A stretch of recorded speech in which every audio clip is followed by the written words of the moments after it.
Chapter 1. In a forgotten corner of a dusty attic, where shadows danced like phantoms, lay a box, the kind that whispered secrets of the past. Inside, a child's laughter echoed, trapped within the confines of fabric and stuffing. The box belonged to a girl named Clara, a girl with eyes too innocent for the evil that lurked in the world. She was the kind of child who believed in fairy tales, unaware that some stories were written in blood. One fateful evening, her mother stumbled upon the box during a spring cleaning spree. It was old and grimy, painted with the faded hues of red and yellow, and adorned with a smiling doll whose sinister grin seemed to mock the very concept of joy. The doll was Chucky, the embodiment of a killer's soul, bound to the plastic and threads of a toy. But that was only part of the horror. Clara's mother, oblivious to the curse that came with the doll, brought it down from the attic and placed it in front of her daughter. "Look what I found," she exclaimed, her voice dripping with false cheer. "A new friend for you." The moment Clara laid her eyes on Chucky, a chill swept through the room, a premonition of the blood that would soon stain their lives. Chucky's eyes glinted with malice as he whispered sweet nothings, promising to be the best friend she could ever have. Little did Clara know Chucky was not here for tea parties and laughter. He was here for chaos. Meanwhile, across town, in an antique shop brimming with cursed relics, the infamous Annabelle lay dormant. Encased in glass, she was a vessel for an ancient demon, a malevolent force that thrived on despair and suffering. The shop owner, an elderly man with weary eyes, often warned his customers about the doll, sharing tales of the horrors that befell anyone who dared to underestimate her. But as with all warnings, they fell on deaf ears, and the doll remained a curiosity. One stormy night, a group of thrill-seeking teenagers broke into the shop, searching for the perfect scare. They giggled and whispered, poking fun at the old man's tales. But it was the moment they dared to open the glass case that everything changed. Annabelle awakened, and with her the dark promise of death. "You think you can play with my fate?" she hissed, the air thick with malice. The teenagers screamed, but their cries could not escape the walls that held their fate. Back in Clara's room, Chucky sensed a shift in the air. His eyes narrowed, and a grin spread across his plastic face. "Looks like we got a little competition," he cackled, his voice dripping with mockery. "You think you can out-evil me, honey? You don't stand a chance." As fate wove its sinister tapestry, the two dolls were destined to collide. Chucky, with his razor-sharp wit and relentless thirst for blood, and Annabelle with her dark magic and ancient curse. The night was ripe with death, and they were the harbingers. Chapter 2. The following week, Clara's world crumbled. It began with whispers in the night, soft and slithering beneath her bedroom door.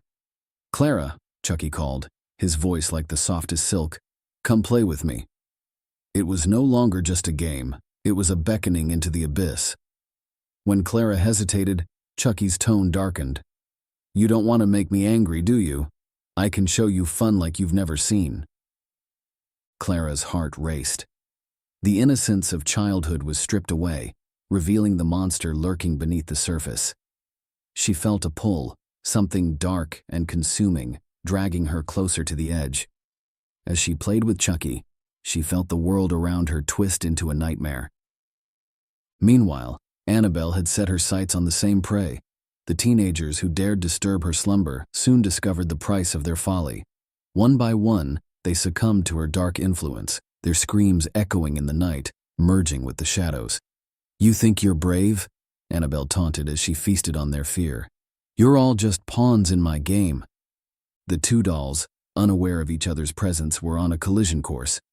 Clara was the catalyst, each laugh and scream a note in the symphony of horror that was about to unfold. The walls of her room began to bleed, a grotesque display of the horror that was brewing. The more she played with Chucky, the more the world around her twisted into something unrecognizable. "Run, Chucky!" Clara shouted, her voice trembling with excitement and fear. Chucky responded with a manic laugh. "I don't die, sweetheart, and neither do you." But as the days turned into nights, the laughter turned into screams. Clara felt her sanity slip as darkness seeped into her thoughts. twisting her dreams into nightmares. She was trapped in a game of survival, and she didn't even know the rules.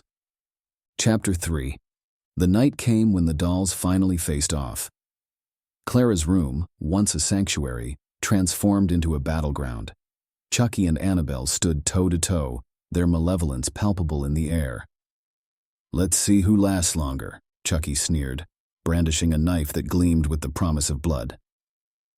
Annabelle's porcelain face cracked into a grin, revealing the true horror behind her facade.